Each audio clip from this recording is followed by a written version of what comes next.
அனைவருக்கும் வணக்கம் மக்களே, வணக்கம்.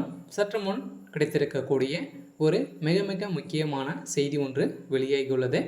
சற்று முன் அமைச்சர் செந்தில் பாலாஜி சிறையில் அடைப்பு, டெல்லிக்கு பறந்த அபாய ஒலி, இது மாதிரி செய்திகள் வெளியாகிருக்கு. ஸோ இதை பற்றி தான் இந்த வீடியோவில் நம்ம முழுமையாக பார்க்க போகிறோம். ஸோ அதுக்கு முன்னாடி நம்ம சேனலுக்கு இப்போ தான் நீங்கள் முதல் முறையாக வந்திருக்கீங்க அப்படின்னா மறக்காமல் நம்மளுடைய சேனலை சப்ஸ்கிரைப் பண்ணிக்கோங்க. ஸோ வாங்க வீடியோக்குள்ளே போகலாம். ஸோ பார்த்தீங்கன்னா செந்தில் பாலாஜி அவர்கள் சட்டத்துக்கு விரோதமான பண பரிமாற்ற வழக்கில் வசமாக குற்றப்பிரிவு போலீஸார் பார்த்தீங்கன்னா அதிரடியாக கைது செய்யப்பட்டார் இல்லையா.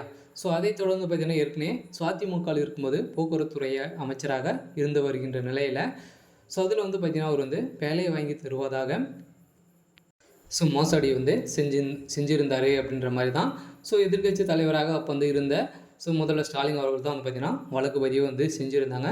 இந்த வழக்கு பதிவின் அடிப்படையில் பார்த்தீங்கன்னா செந்தில் பாலாஜி அவர்கள் புழல் சிறையில் 471 நாட்களாக 1.5 வருட காலமாக இருந்து வந்தார் இல்லையா. இப்போ பார்த்தீங்கன்னா அவர் திமுக அமைச்சராக இருக்கார்.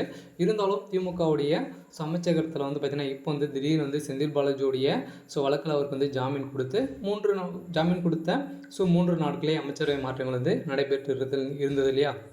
ஸோ அதில் செந்தில் பாலாஜி அவர்களுக்கு அமைச்சர் பதவி ஏற்கனவே இருந்த மின்சாரத்துறை அமைச்சராகவும் மதுவிலக்கு துறை அமைச்சராகவும் நியமிக்கப்பட்ட சம்பவம் பார்த்திங்கன்னா பெரும் அதிர்ச்சி அளிக்கக்கூடிய அளவுக்கு இவருடைய வழக்கில் ஒரு முதல் சிக்கலாக மாறியிருந்த நிலையில் அதன் அடிப்படையில் ஏற்கனவே பார்த்திங்கன்னா செந்தில் பாலாஜியுடைய தம்பி அசோக்குமார் அவர்கள் தலைமறைவாக இருந்து வந்த சம்பவமும் பார்த்திங்கன்னா அவருடைய வழக்குக்கு இவ்வளோ நாள் எடுத்த சம்பவம் இருந்தது.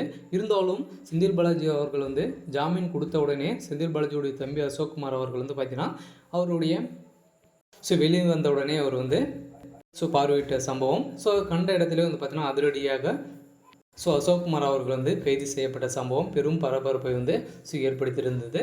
இருந்தாலும் பார்த்தீங்கன்னா அவர் இவ்வளோ வருட காலமாகவே 1.5 வருட காலமாகவே செந்தில் பாலாஜி சிறையில் இருந்த கைதான இருந்து பார்த்தீங்கன்னா அவர் தலைமறைவாக தான் இருந்தார்.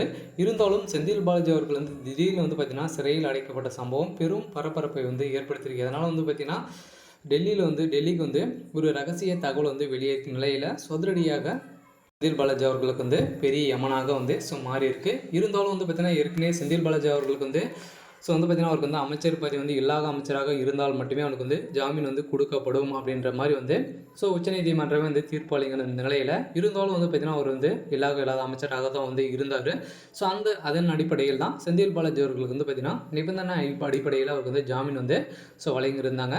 அந்த ஜாமீன் அடிப்படையில் பார்த்தீங்கன்னா மீண்டும் அவர் பார்த்தீங்கன்னா திமுக தலைமையகம் அவருக்கு அமைச்சர் பதவி கொடுத்திருக்க நிலையில் அவருடைய வாழ்க்கையை முடிக்கக்கூடிய அளவிற்கு பார்த்தீங்கன்னா திடீர்னு அவருடைய சிறை அடைப்பு மீண்டும் புழல் சிறையில் கைது செய்யப்பட்ட சம்பவம் பெரும் பரபரப்பை ஏற்படுத்தியிருக்கு. இருந்தாலும் பார்த்தீங்கன்னா டெல்லிக்கு ஒரு ரகசிய தகவல் வெளியாகிருக்கு அப்படின்ற மாதிரி வெளியாகிருக்கு. இருந்தாலும் என்ன தகவல் அப்படின்னு பார்த்தீங்கன்னா செந்தில் பாலாஜி அவர்கள் அனைத்து விதமான எவிடன்ஸ்களும் கலைத்து விட்டார் அப்படின்ற மாதிரி அமலாக்கத்துறை தொடரப்பட்ட வழக்கில் அதிரடியாக கைது செய்யப்பட்டிருக்காரு. இந்த விஷயம் தான் டெல்லியில் இருக்கக்கூடிய அமலாக்கத்துறைக்கு பார்த்தீங்கன்னா ஒரு ரகசிய தகவல் வெளியாகிருக்கு. இதன் அடிப்படையில் தான் செந்தில் பாலாஜி அவர்கள் கைதாகியிருக்காரு. ஸோ இன்றைக்கான அப்டேட் பார்த்தீங்கன்னா இதுதான். தேங்க்யூ.